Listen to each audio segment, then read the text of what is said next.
नमस्कार बालमित्रांनो, सुस्वागतम. 3D ॲनिमेशनमध्ये गंगा आजीची यमुना गाय ही गोष्ट आपण पाहणार आहोत. तुम्हाला आवडेल ना गोष्ट पाहायला? चला तर मग सुरुवात करूया. एक गाव होतं. त्या गावामध्ये गंगा आजी नावाची एक आजी राहायची. आजीला कोणीही नव्हतं. आजी आणि तिची यमुना नावाची गाय या दोघीच राहायच्या.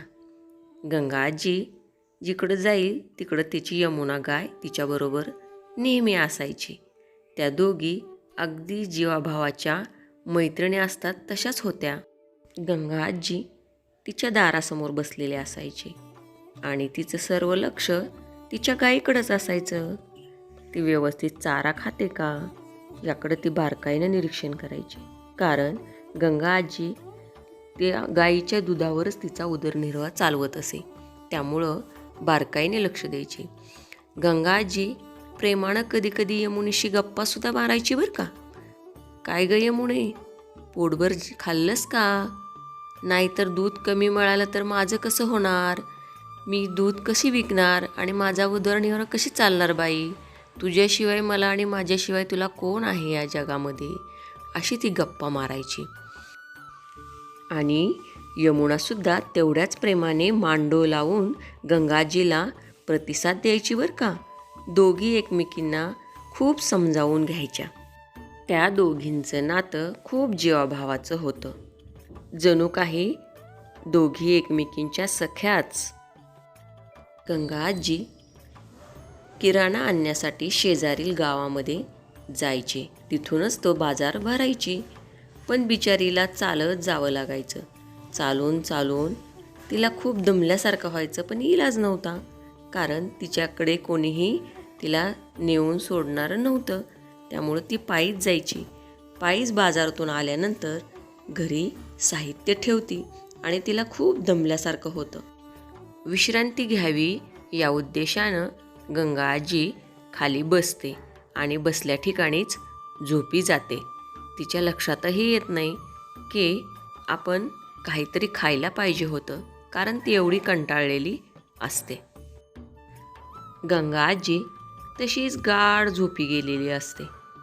त्याचवेळी अचानक रात्रीचं एक चोर चोरी करण्याच्या उद्देशाने गंगा आजीच्या घरी येतो आणि तिथं कोणीच नाही आहे पाहून तो मनोमन ठरवतो की आता आपण या म्हातारीची गाई चोरून न्यायची. आसपास कोणीच नाही हे पाहून चोर त्या गाईच्या जवळ येण्याचा प्रयत्न करतो आणि गाईला तो थोडासा हिरवा चारा घेऊन येतो आणि तिच्यासमोर टाकतो. गाईला आपलंसं करून तो गाईच्या जवळ जातो आणि गाईला दोरीपासून मोकळं करतो आणि तो गाई घेऊन तो हळूहळू चालू लागतो.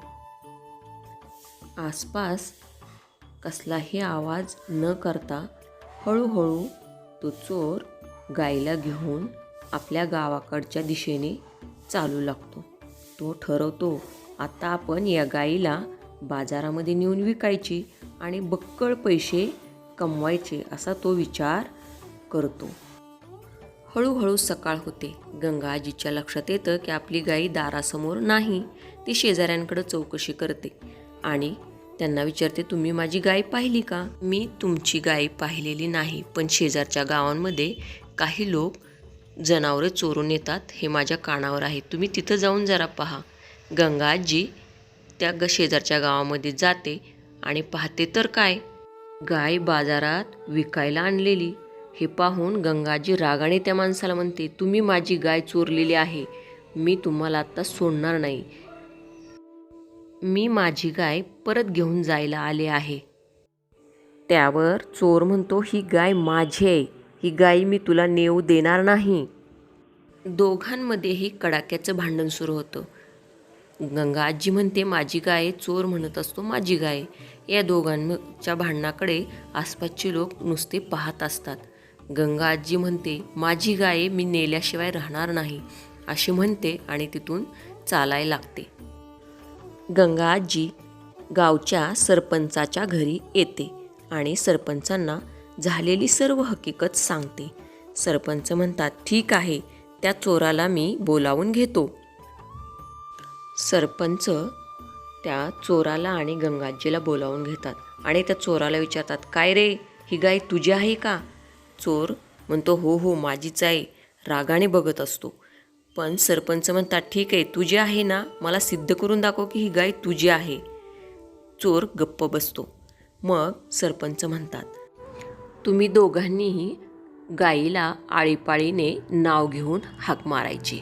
हाक मारताच गाई ज्याच्याकडे जाईल तेव्हा आपल्याला कळेलच की गाई कोणाची आहे ती. आणि मग सरपंच सर्वप्रथम चोराला संधी देतात. चोर हाक मारताच गाई चोराकडे जात नाही. मग नंतर गंगा आजी हाक मारते, यमुने यमुने ये म्हटलं की गाईबरोबर गंगा आजीजवळ येते आणि तिथं येऊन थांबते. आणि मग लक्षात येतं की ही गाई गंगा आजीचीच आहे.